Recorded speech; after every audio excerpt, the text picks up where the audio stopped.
Hi, I'm Athena of CrystalReikiHealer.com, and today we're going to go over a couple methods of cord cutting. Now, I had a few people reach out asking questions. Is it safe? Is it dangerous? Can we do this? And I'm here to let you know that yes, it is safe, and I'm going to show you exactly how you can perform it on your own. There are a few ways that people like to do cord cutting. One of them entails using visualization. Another is using candles, and another, which is my own personal favorite, and possibly because I do Reiki every day, is the method with Reiki. So you can choose whichever is best for you. You do not have to be attuned to Reiki to perform the method that I do. Although if you'd like to be attuned, of course, I always recommend it, because learning Reiki has been such a blessing in my own life, and I know that it will be for yours as well. Now, you can pick up cords of attachment really from anywhere. It can happen from just even being in the supermarket. Maybe somebody kind of eyed you in a way that wasn't so comfortable, and they don't even always realize that they're doing it. So it's not always malintent, but a lot of the times it's that, that jealousy, that envy, that I wish I had what that person has. And then with that, we will attach those cords, and that really doesn't serve anybody any good. So it's always nice to release those. Likewise, when you're getting out of, say, a relationship, whether it was toxic or it was just time for it to finish, anytime you've been in a relationship with someone, you do form cords of attachment, especially those that are intimate relationships, because you have a whole energy flow with each other, and you're sharing energy in an intimate way where you are open and you're unguarded, and rightfully so, because you're in a relationship. But when that relationship needs to end, you may find that one way to know that we have cords still is you'll find that you're still constantly thinking about that person, or that person is constantly still thinking about you, and it's bringing them up into your mind.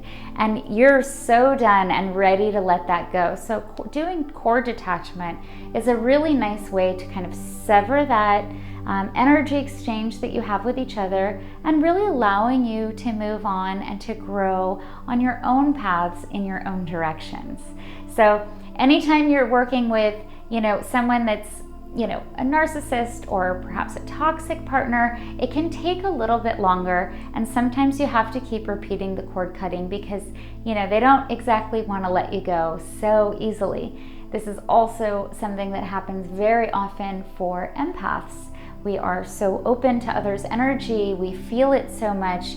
We're like an energy source, like a battery for some of these energy vampires, and we're so delicious that they want more. So they've got like their straw attached to us, and they're just, taking our energy from us. And it's really important to sever that, fill ourselves back up with love, and allow everybody to go in their own way, mind their own energy and space. You want to pay attention to any areas that are not quite feeling themselves or feel a little bit off. And sometimes that's because you have a cord of attachment that really is not serving your highest good. And you'll notice this because sometimes we can feel drained or a bit tired, and a lot of the time this is what people refer to as the evil eye. Those evil eyes, those negative thoughts, those are all cords of attachment that are latching onto your energy centers, and none of us need any of that in our lives. So it's really good to go ahead and release that. I do cord cutting for myself every single day. I also work with clients every day, so it really helps for me to pull my own energy back to myself. Before I get into how I work with my own energy, I'm going to just tell you a couple ways that other people do cord cutting as well. And one of these is through visualization, which actually is the first method that I learned when someone was first introducing the concept of cord cutting.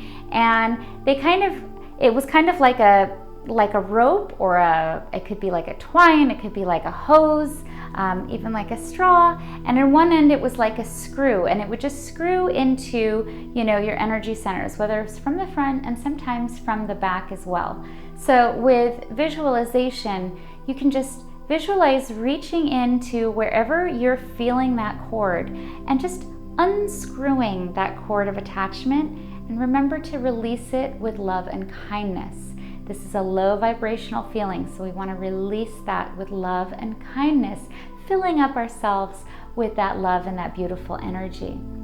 Other people have described cords of attachment as being kind of like hooks, envision like a fish hook, and it's, dug into somewhere. Sometimes it's our throat. They want to silence our voice, or they want to, attach to our heart center. And so with that, you can literally visualize pulling that hook out, and again, releasing it with love and kindness. When we're using the visualization method, which actually is one that I first learned and someone first taught to me how to do cord cutting, it was this whole new thing to me.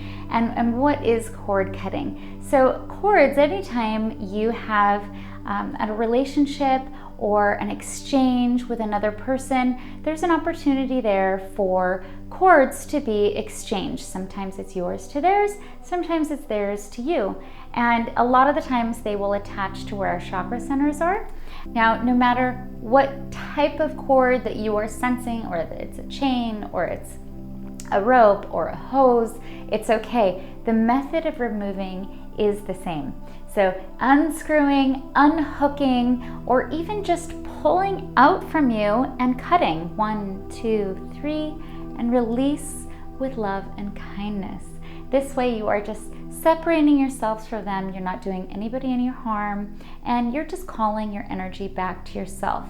Now, a couple of things afterwards. Some people note they feel a little bit tired, a little bit drained even after, because now all of a sudden this cord is not there and there's a shift in energy. Also important to note, if you have been doing this with, like, let's say a toxic partner and you're trying to detach from them, and you notice after you've done cord cutting that they're a bit angry or unsettled, just know that that's a good thing. That's a great sign, because that means they no longer have access to your energy and they don't even realize it, and it makes them very unsettled and sometimes even angry. So take that as actually a good sign that your work has been effective. And if it's been a long-term relationship, sometimes you may need to do several, cord cuttings. You may have lots of little cords in there from different memories, from different occasions, from different situations that you were living through together. So for that, there can be several cords there. It's not always just a single between two people. So it's okay to do a regular cord cutting for yourself, to pull that energy back to yourself and send theirs back to them, and so that they can't drain your energy anymore. So another method that people like to use is with candles. So you'll want like 2 tapered candles, those long ones that you'll see like in the movies, and have them in candlesticks or something where they're going to stay upright. And what you'll do is you'll get a string, or you can use a thread, you can use a twine, whatever feels right for you or you happen to have on hand. And you're going to separate the candles, and you'll tie one side on one candle and the other side to the other. And you'll light each candle with the visualization, with the intention that each candle represents you and the other person. Or if you're doing this for a friend, one represents the friend, one represents the person they are trying to cut cords from. So then you will have that string in between, and you're going to go ahead and physically cut that cord. So you'll want to use a scissor. Some people like to use fire and burn that cord. You can do whatever feels right for you. I've done the cutting method, so that's the one I'm going to stick with. But yes, you will go ahead and cut that string right in the middle, and you'll allow the candles to burn down to completion. And once those candles have burned to completion, that signifies the end of that cord attachment. And now I'm going to be getting up and showing you how I perform my own cord cutting, both for clients and for myself. I will usually do it here at my desk with a crystal grid and the person's photo in the center when I'm doing distance. But for demonstration purposes, I'm going to have to show you outside, because you're not going to be able to see my hands. When I'm doing cord cutting, for one, I will go ahead and open their energy like this in a counterclockwise motion. And then I will use my hands. I use my legs for my distance Reiki sessions. So I will bring my hands down, and you just kind of sense what feels a little bit different. Sometimes it's a little bit warmer, sometimes it feels like nothing at all, but you'll notice a little bit of a shift in your hands and the energy for that person. And so when I feel that, sometimes it's at the sacral, sometimes it's at the solar plexus, or even up here by the third eye or the throat. And when I'm doing distance, my knees will represent the head, and the base of my thighs will represent their feet. So after I've opened their energy and I've gone in and I've felt where this is, I will literally just pull those cords either from that chakra or as a whole, pull them up, gather them, cut 2, 3, and release with love and kindness. Now I really like to do this love and kindness part because, well, what we're dealing with here are low vibrational cords of attachment. Now when we are connected with a loved one and we have a mutual love together, like with my husband for example, we'll have cords of attachment in our heart center, and that's okay. That we want to go ahead and leave there. So when you're pulling up these cords, just keep in mind that you are pulling up anything that is no longer serving their highest good. And because these are low vibrational cords of attachment or energy that the other person's intention has latched onto you, you want to go ahead and just release those. So after I have released those, again, you're going to pull them up and then sever 1, 2, 3 and release with love and kindness. I always like to then refill that space with Reiki or with love, which is the highest vibration. Remember, this is a low vibrational feeling, so we want to fill that back up with love in that open space that we have just left. After I have finished working with someone's energy, it's very important to then detach my own from them so that they can go on their path and I can go on mine. And I really like to draw my energy back into myself, and I do this with a method called Koketsuho. So with Koketsuho, this is a method of, it's also called dry bathing, but it's really a form of bringing your spiritual energy back to yourself and strengthening that spiritual energy, which is what we want to do, especially after doing a cord cutting. Start at your left shoulder and you're going to draw your hand across your body to your hip and down. And then again, 2 to the other side, and again 3 to this side. And then you're going to go back to that shoulder. Some prefer the elbow, it's up to you. I go to the shoulder, all the way down the hand, and 2 and 3.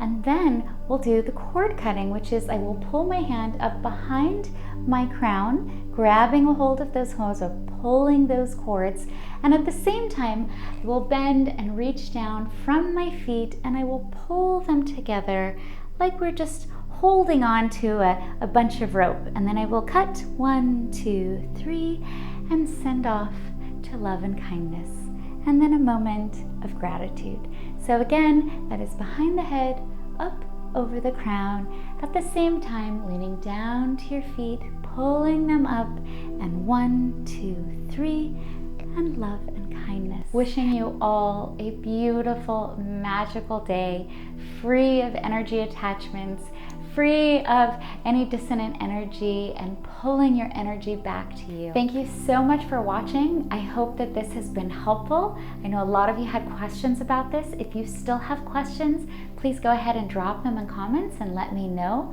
If you're looking for other rituals and other tools that you can do to raise your vibration, you can check out my book, Raise Your Vibes. I'll have a link for it below.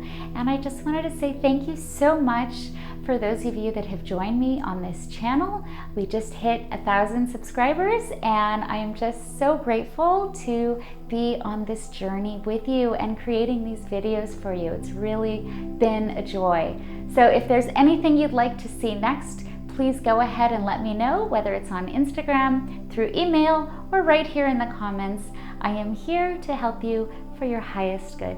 Thank you so much for watching. Thank you so much for being here with me, and I hope you have a beautiful day.